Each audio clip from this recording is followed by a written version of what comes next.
ನಮಸ್ಕಾರ. ನನ್ನ ಹೆಸರು ಡಾಕ್ಟರ್ ರಾಜ್ಪಾಲ್ ಸಿಂಗ್ ಅಂತ. ನಾನು ಫೋರ್ಟಿಸ್ ಹಾಸ್ಪಿಟಲ್ ಬನ್ನರ್ಘಟ್ಟ ರೋಡಲ್ಲಿ ಕಾರ್ಡಿಯಾಲಜಿಸ್ಟ್ ಆಗಿ ಪ್ರಾಕ್ಟೀಸ್ ಮಾಡ್ತೇನೆ. ಇವತ್ತಿನ ದಿನ ನಿಮಗೆ ಒಂದು ಸಿಂಪಲ್ ಹಾರ್ಟ್ ಟೆಸ್ಟ್ ಆ್ಯಂಜಿಯೋಗ್ರಾಮ್ ಅಂತ ಕೇಳಿರ್ಬೋದು. ನಿಮಗೆ ಯಾರು ಡಾಕ್ಟ್ರುಗಳು ಹೇಳಿರ್ಬೋದು ಇದು ಆ್ಯಂಜಿಯೋಗ್ರಾಮ್ ಮಾಡಬೇಕು ಅಂತ. ಈ ಆ್ಯಂಜಿಯೋಗ್ರಾಮ್ ಅಂದರೆ ಏನು, ಇದು ಯಾರಿಗೆ ಮಾಡಿಸ್ಬೇಕು, ಇದರದ್ದು ಉಪಯೋಗ ಏನು ಅನ್ನೋದು ತಿಳ್ಕೊಳ್ಳೋಣ. ಆ್ಯಂಜಿಯೋಗ್ರಾಮ್ ಅನ್ನೋದು ಒಂದು ಚಿಕ್ಕದಾಗಿ ಟೆಸ್ಟ್. ಇದು ಉತ್ತಮವಾದ ಟೆಸ್ಟು. ರಕ್ತನಾಳಗಳಲ್ಲಿ ಏನಾದರೂ ತೊಂದರೆಗಳಿತ್ತಂದರೆ ಇದರಲ್ಲಿ ಕ್ಲಿಯರಾಗಿ ತಿಳಿದು ಬರುತ್ತೆ. ಇದನ್ನು ಹೇಗೆ ಮಾಡ್ತೀವಿ ನಾವು?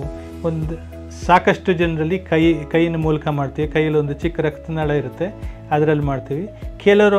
ಕೆಲವರಲ್ಲಿ ಕೈಯಲ್ಲಿ ರಕ್ತನಾಳ ತುಂಬ ಚಿಕ್ಕದಾಗಿದ್ದರೆ ಅಥವಾ ಸಿಗದೇ ಇದ್ದರೆ ಕಾಲಿನ ರಕ್ತನಾಳದಲ್ಲಿ ತೊಡೆ ಸಂಧಿ ರಕ್ತನಾಳದಿಂದ ಒಂದು ತೆಳ್ಳಗಿರೋ ಟ್ಯೂಬನ್ನು ಹಾಕಿ ಈ ಟೆಸ್ಟನ್ನು ಮಾಡ್ತೀವಿ. ಇವೆರಡರಲ್ಲಿ ವ್ಯತ್ಯಾಸ ಏನು? ಕೈಯಿಂದ ಮಾಡೋದಂದರೆ ರಿಸ್ಕ್ ಕಮ್ಮಿ, ಪೇಷಂಟ್ ಎದ್ದು ತಿರುಗಾಡ್ಬೋದು, ಅದೇ ದಿನ ಮನೆಗೆ ಹೋಗ್ಬೋದು. ಕಾಲಿಂದ ಹಾಕಿದ್ರೆ ಸ್ವಲ್ಪ ಬ್ಲೀಡಿಂಗ್ ರಿಸ್ಕ್ ಜಾಸ್ತಿ ಇರುತ್ತೆ ಅಥವಾ ಕಾಂಪ್ಲಿಕೇಶನ್ ರಿಸ್ಕ್ ಜಾಸ್ತಿ ಇರುತ್ತೆ. ಬಟ್ ಯಾರಿಗೆ ಬೇಕಿದೆಯೋ ಅವ್ರಿಗೆ ಮಾಡಬೇಕಾದ್ರೆ ಅದರಿಂದಲೂ ಮಾಡ್ತೀವಿ. ಸಾಕಷ್ಟು ಜನರಿಗೆ ಆ್ಯಂಜಿಯೋಗ್ರಾಮ್ ಅಂದರೆ ಏನಂದರೆ ಭಯ ಪಡ್ತಾರೆ. ಇದು ಭಾಳ ಸಿಂಪಲ್ ಟೆಸ್ಟ್. ಇದರಿಂದ ಏನು ಮೇಜರ್ ರಿಸ್ಕ್ಸ್ ಇಲ್ಲ. 1000ರಲ್ಲಿ ಒಬ್ಬರಿಗೆ ಏನಾದರೂ ತೊಂದರೆ ಆಗೋದು, 999 ಜನಕ್ಕೆ ಏನೂ ಆಗೋದಿಲ್ಲ. ವಯಸ್ಸು ಜಾಸ್ತಿ ಆಗ್ತದೆ ಅಂದರೆ 600ರಲ್ಲಿ ಒಬ್ಬರಿಗೆ ತೊಂದರೆ ಆಗ್ಬೋದು, 599 ಜನಕ್ಕೆ ಏನು ತೊಂದರೆ ಆಗೋದಿಲ್ಲ. ಈ ಟೆಸ್ಟ್ ಮಾಡೋದ್ರಿಂದ ಏನು ಗೊತ್ತಾಗುತ್ತೆ?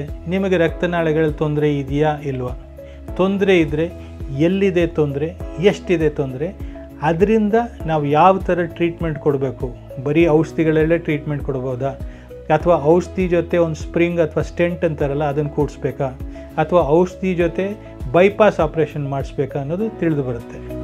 ಇದು ಉತ್ತಮವಾದ ಟೆಸ್ಟು. ಇದರಲ್ಲಿ ಏನು ಸಂಕೋಚವಿಲ್ಲ, ಏನು ಹೆದರ್ಕೊಳ್ಳುವಂಥದ್ದೇನಿಲ್ಲ. ನಿಮಗೆ ಯಾರಾದರೂ ಸೀನಿಯರ್ ಡಾಕ್ಟ್ರುಗಳು ಅಥವಾ ಹೃದಯ ತಜ್ಞರು ನಿಮಗೆ ಇದನ್ನು ಅಡ್ವೈಸ್ ಮಾಡಿದರೆ ದಯವಿಟ್ಟು ಮಾಡಿಸ್ಕೊಳ್ಳಿ. ಅದರಿಂದ ಏನು ನಿಮ್ಗೆ ತೊಂದರೆ ಆಗೋ ಸಾಧ್ಯತೆಗಳಿಲ್ಲ, ಉಪಯೋಗಗಳೇ ಜಾಸ್ತಿ. ನಮಸ್ಕಾರ.